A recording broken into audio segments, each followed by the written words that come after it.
जी नमस्कार। आज हम यहाँ राजस्थान के कोटा शहर में हैं। जी। जैसे कि आप सभी को मालूम है कि तिब्बती लोगों को भारत में शरण लिए पिछले 60 वर्ष हो चुके हैं। दलाई लामा जी के साथ उनके पीछे पीछे 80,000 तिब्बती लोग सन 1959 में भारत में आए थे। और आज 60 वर्ष के इस यात्रा के बाद हम जब पीछे मुड़ के देखते हैं तो भारत और तिब्बत का जो संबंध रहा है और विशेषकर भारत तिब्बत मुक्ति साधना का जो यात्रा रहा है, इसमें कोई दो राय नहीं है कि भारतीय सरकार और भारतीय जनता उनका एक अद्वितीय सहयोग और स्नेह रहा है।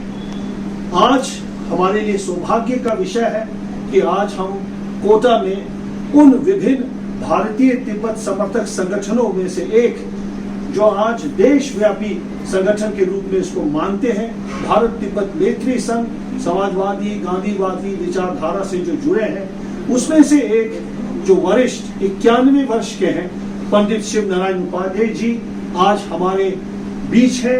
हमारे लिए बहुत सौभाग्य का विषय है कि हम आज उनके चरण में गांधी शांति प्रतिष्ठान के भूतपूर्व सचिव हमारे माननीय सुरेंद्र जी और भारत तिब्बत समन्वय के हम दो कार्यालय के दो हमारे स्टाफ यहाँ पे आज आपके समक्ष है।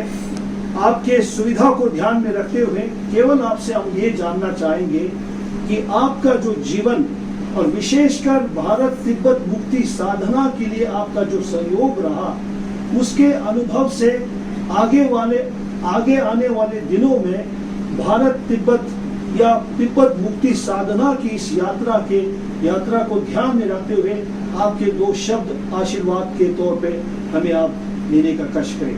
धन्यवाद। जहाँ तक भारत तिब्बत का संबंध है, भारतीय पढ़े लिखों का ये मत है कि तिब्बती तुम्हारे भाई। हमारे मानना है कि प्रारंभिक मनुष्य का उद्भव चीन तिब्बत में हुआ। तिब्बती ऐसी सारी स्थितियों को अपने अंदर समाये रखता है कि जिससे कहा जा सकता है कि प्रारंभ में जो विश्व बना और मनुष्य की उत्पत्ति हुई वो केवल तिब्बत में हुई। तिब्बत के साथ हो सकता है कि अफ्रीका के जो पहाड़ है कालिंजर वगैरह वहाँ पर भी उभरती हुई हो, परंतु ये जो हमारे भारतीय ईरानी पाकिस्तानी ये लोग जितने भी हैं, ये सब अपना प्रारंभिक उद्भव है वो तिब्बत में मानते हैं। इसलिए तिब्बत के प्रति एक स्वाभाविक स्नेह हम में है। और ख़ास तौर से आर्य समाज जो है यहाँ का वो तो तिब्बत से जुड़ा हुआ है, क्योंकि स्वामी दाद ने सबसे पहले स्थिति किया था कि पहली सच्ची उत्पत्ति तिब्बत में हुई और तिब्बत से हम लोग आए। तिब्बत में जब जनसंख्या बहुत बढ़ गई और जब उनका दरबार में कटाई हुई तो उन्होंने सोचा आप यहाँ से चलो, तो कुछ तो इधर दक्षिणी तरफ चले, कुछ उधर पश्चिम की ओर चले। जो दक्षिणी ओर चले वो भारत में आए और भारत में आने के साथ साथ उन्होंने ये प्रयत्न किया कि हमको तो अपने पैसे के भूमि में बार बार जाना पड़ेगा, इसलिए कोई चिन्ह बनाते चलो। तो जगह जगह उन्होंने ऐसे चिन्ह बनाए जिससे रास्ते में कोई कठिनाई नहीं हो और वापस तिब्बत पहुंच जाए। और जब भी भारत के ऊपर कोई कठिनाई आती थी तो सहायता के मामले में तिब्बत ही जाते थे, क्योंकि तिब्बत में ही मानसरोवर के पास ही ब्रह्मा जी का स्थान था। तिब्बत में कैलाश जहाँ भगवान शंकर रहते थे। तिब्बत में भी आज भी रुद्रोग नाम का एक शहर है।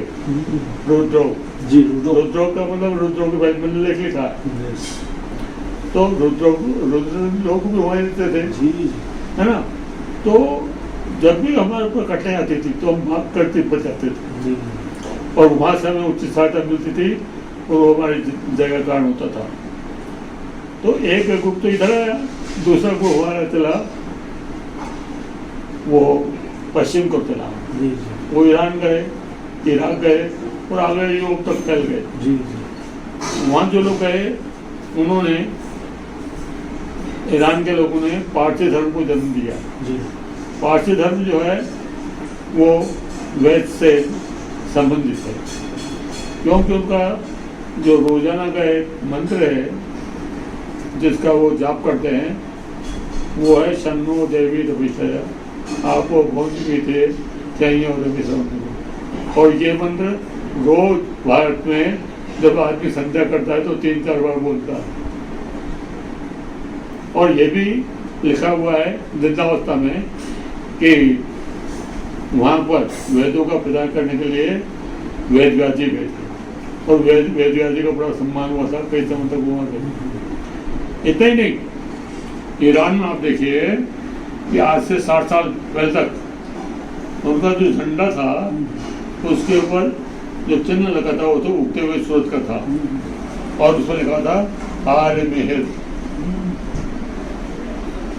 जी वो अपने आप को आर्य मानते थे। जी और वहाँ पर अभी भी पढ़ा जाता है जी कि हमारे पूर्वज लोग जो है जी वो तिब्बत साइड से उनको यहाँ पर आए और यहाँ की जलवायु अच्छा देख करके और यहाँ की जमीन को अच्छा देख करके यहाँ बस गए।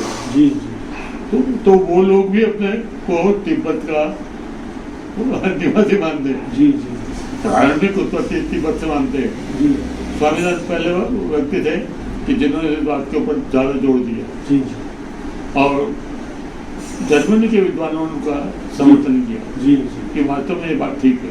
जी तो इस तरह से जहाँ तक हमारा सवाल है भारत का प्रत्येक हिंदू जो समझदार है वो तिब्बत के साथ स्नेह करता है और वो चाहता है कि तिब्बती जो हमारे भाई हैं वो खुशहाल रहें और उसके लिए जितना हम कर सकते हैं उतना हम करें। ये इस बात पर निर्भर है, अधिक कार्य हो ना कम हो तो कि आपको एक अच्छा नेतृत्व मिल जाए। जी जी नेतृत्व मिल जाता अच्छा जी तो काम बढ़ जाता तेजी से। जी जी अगर नेतृत्व आपको नहीं मिलता है तो काम रुक जाता है। जी जैसे यहाँ का राजस्थान में मैंने बताया कि अमर कृष्ण महाराज जब तक थे जी। तो लगातार हर साल जो कहीं कहीं कार्यक्रम होता था, जी बट जब वो चले गए जी तो काम रुक गए। जी जी अभी भी ऐसा नहीं है कि ये लोग नहीं चाहते कि ये काम बढ़े। जी हम जो है चाहते हैं कि ये काम तेज से फैले धन्यवाद और देश भर में फैले। जी लोगों की भावनाएं अपने भाइयों के प्रति जी जी बने, उनको सहायता करने की बात सोचें। जी यहाँ तो हमने बड़ा प्रयत्न किया। जी। यहाँ तिब्बती लोग दुकान लगाते हैं, जी जी करीब 40-50 तिब्बती हैं वो जी, दुकान जी, लगाते जी, हैं और ऊनी कपड़े वो खास तौर से उनके बेचते हैं। जी जी एक बार उनकी चोरी भी हो गई थी 10 लाख से ज़्यादा। जी जी तो हम लोगों ने पूरा प्रयत्न किया जी जी कि उनको मिले जी और जब भी कोई कार्यक्रम होता था तो हम बराबर उनको बुलाते थे। ठीक है समझे ना? ठीक है तो अभी भी लोगों की भावनाएं जी। केवल ये है कि एक आदमी आगे होकर गए और उसका आपको आगे बढ़ाए जी जी तो काम बढ़ेगा। ठीक है ऐसा नहीं है तिब्बत के प्रति भावना हमारी मरी नहीं है, जी जी मरेगी भी नहीं कभी। जी जी भारत तिब्बत को कैसे बोल सकता है? जी अरे जब भी जरूर सूर्य हम कहाँ गए, विष्णु के पास गए, ब्रह्मा के पास गए, शिव के पास गए, कहाँ कहाँ रहते थे लोग। जी इनका शासन तिब्बत में ही था। जब मैं बता रहा हूँ कि आज भी रुद्रोक है वहाँ, जी जी जो अच्छी मंडी है, जी और रुद्रोक का मतलब ही है रुद्र का घर। जी रुद्र जो है सूर्य के पुत्र हैं, जी हैं सूर्य के भाई। जी तो तिब्बत के प्रति जो भावना भारत की है वो लगातार जो है बनी रहेगी और हम ये चाहेंगे भारतीय लोग कि हमारे तिब्बती भाई जल्दी जल्दी आज़ाद हो। धन्यवाद मैं जान रहा हूँ कि उनको कितना कष्ट हो रहा है इस समय। जी वर्तमान में तो वो एक तरह से गुलामी की जैसी स्थिति में है। जी जी उनकी जो संस्कृति है वो खतरे में है जी क्योंकि वर्षों पर इन्होंने नियंत्रण कर लिया सरकार जी ने, जी जी जी है ना। उन लोगों को जगह जगह लगभग बंद कर रखा है, जी जी नजरबंदी की स्थिति में। जी जी जी तो ये स्थिति हमेशा बनने वाली नहीं है, जी जी जी क्या हमेशा रहेगी, ऐसा होता नहीं है। जी जी जी अच्छे और बुरे दिन आते जाते रहते हैं। जी जी हमारे भाइयों का अभी दिन ठीक नहीं रहा जी तो क्या हमेशा ठीक नहीं रहेगा? जी जी उस समय बाद ऐसा होगा जी कि वो लोग कहतेंगे अरे भारत में तो गुलाम था जी और कौन ऐसा करता था कि आजाद होगा, जी जी हुआ नहीं हुआ। जी जी लोगों ने प्रयत्न किया, जी दूसरों ने सहायता की और हम आजाद हो गए। जी इसी तरह से तिब्बती लोग जब उठ खड़ा हो गए एक दिन, जी जी आखिर दमन कब तक सहन करेंगे? सही एक दिन तो वो आएगा ना कि जब वो सोचेंगे अब नहीं सहा जाता, जी जी और जब नहीं सहा जाता तो फिर अपने पर आ जाएंगे, विद्रोह होगा जी और उस विद्रोह में उनको सबसे जगह से सहायता मिलेगी। मैं जानता हूँ कि दलाई लामा, परम पावन दलाई लामा का संसार में कितना सम्मान है। जी संसार का कोई ऐसा देश नहीं है कि जो उनको सम्मान से नहीं देखता है। जी सर अमेरिका में उनका सम्मान हुआ, यूरोप के देशों में उनको सम्मान हुआ, जी हर जगह जहाँ भी वो जाते हैं जी जी लोग उनको बड़ी आदर से देखते हैं। जी जी और हमारे भारत में तो वो है वहाँ जी मैंने तो उनको सुना भी है, पढ़ा भी है, जी उनकी जीवनी भी मेरे पास है ना।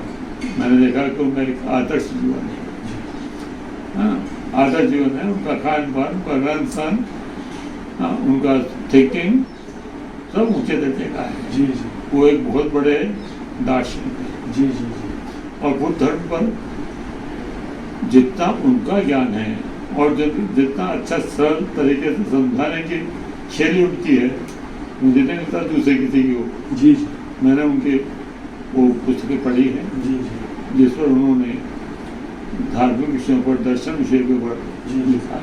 जी मुझे लगता है वो बहुत बड़े दार्शनिक है और इसलिए जी मैं तो सोचता हूँ कि उनके जीवन में ये तो समझ आए जी कि वो तिब्बत में आदर से पहुँचे। जी जी धन्यवाद। हाँ, आज के कल चीन में भी बदलाव आएगा। ऐसा तो हो नहीं सकता कि जी। हमेशा एक सा बना रहे, जी एक सा कोई नहीं बनाता। जी जी और ये संदर्भ तो बदलता रहता है, जी जी रोज बदला है। जी हमारा देश कई बार गुलाम हुआ, कई बार आजाद हुआ, गणतंत्र बना, तो ये तो चलता रहता है। आज तिब्बती भाई गुलाम की स्थिति में हमेशा नहीं रहेगी। जी वो एक दिन आजाद होंगे। और जहाँ तक सांस्कृतिक दृष्टि से बात है, उनकी संस्कृति दुनिया में एक आदर्श संस्कृति है। जी क्योंकि उनका संबंध भगवान बुद्ध से है जी और भगवान बुद्ध के पहले भी जी लाओत्से को मैंने पढ़ा है, मेरे पास लाओत्से है। मैंने देखा है कि उन्होंने किस प्रकार से अपना काम किया, कैसे उन्होंने चीन के अंदर ये स्थिति बनाई कि लोग विद्या के महत्व को समझे जी जी और लोग पढ़े लिखे, उन्होंने स्कूल खोले। जी तो मेरा मानना यह है कि आज नहीं कल जी हम आज़ाद होंगे। धन्यवाद।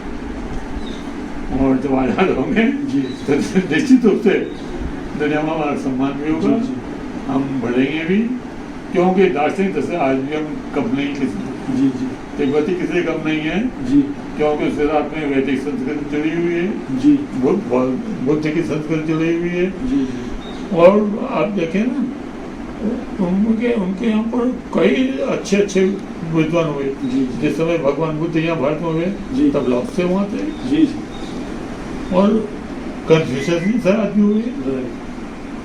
कन्फ्यूशस को साधारण आदमी तो है नहीं। जी जी और आपको मैं एक बात बता रहा हूँ नहीं कि आज के वैज्ञानिकों की मान्यता क्या है। आज के वैज्ञानिकों की मान्यता यह है जी कि बुद्ध धर्म ही, मैं ये वैदिक धर्म को हटा कह रहा हूँ आपको, मैं तो वैदिक धर्म को मानने वाला हूँ, उसका सम्मान भी करता हूँ। जी और जहाँ तक वैज्ञानिक लोगों का थिंकिंग है जी वो ये है कि बुद्ध धर्म ही विज्ञान का रूप है। आप देखिए जैन मत जापान तक फैला हुआ है, जी किस प्रकार की उनकी थिंकिंग है। जी कैसा हमारा आंसर है, जी जी किस प्रकार से प्रचार करते हैं, ये सब चीज बहुत बड़ी देन है। और इसलिए चीन अंधेरे में नहीं रहेगा, तिब्बत अंधेरे में नहीं रहेगा, तिब्बत एक दिन प्रकाश में आएगा, जी लोग जानेंगे कि यहाँ कितना बड़ा काम हुआ। बहुत बहुत धन्यवाद। तो हम यहाँ राजस्थान के कोटा में पंडित शिव नारायण उपाध्याय जी के निवास स्थान में है। 7 लाख तिब्बती तिब्बत में रहते हैं और 90,000 तिब्बती लोग पूरे विश्व में शरण के तौर पर, शरणार्थी के तौर पर रह रहे हैं। जो 7 लाख तिब्बती है, उनकी अपेक्षा परम पावन दलाई लामा जी और जो 80,000 तिब्बती जो पूरे विश्व में रहते हैं, उनसे अपेक्षा ये है कि तिब्बत की संस्कृति और तिब्बत के विषय को जागृत रखने का जो एक वॉइस जो है, वो वॉइस परम पावन दलाई लामा जी और ये तिब्बती लोग इसका जो है प्रतिनिधित्व करते हैं। लेकिन इस प्रतिनिधित्व के पीछे जिन लोगों का ऊर्जा है, जिन लोगों का समर्थन है, जिन लोगों का सहयोग है, उसमें से मुख्यतः भारतीय जन और भारतीय सरकार है। और आज उसी भारतीय जनता का प्रतिनिधित्व करते हुए आज हम 91 वर्ष के पंडित शिव नारायण उपाध्याय जी उनके साथ हैं। यद्यपि उनकी उम्र इतने बड़े हो चुके हैं, थोड़े से अस्वस्थ हैं, लेकिन उसके बावजूद इनकी मनोशक्ति इतनी प्रबल है, इनकी सांस्कृतिक जड़ इतनी गहरी है कि उनसे हम क्या सीख सकते हैं आने वाले दिनों में, आने वाले भविष्य के लिए। समझा यही जाना चाहिए कि तिब्बती लोगों का भविष्य जो है कभी भी अंधकार में नहीं रहेगा, बल्कि प्रकाश होना संभव है और निश्चित है। इन्हीं शब्दों के साथ मैं पुनः भारत तिब्बत समन्वय केंद्र कार्यालय और हमारे साथ गांधी पीस फाउंडेशन के फॉर्मर सेक्रेटरी श्री सुरेंद्र कुमार जी, हम सब आपको पुनः धन्यवाद देते हैं कि आपने हमें आज का ये समय दिया। बहुत बहुत धन्यवाद। जय भारत, जय तिब्बत।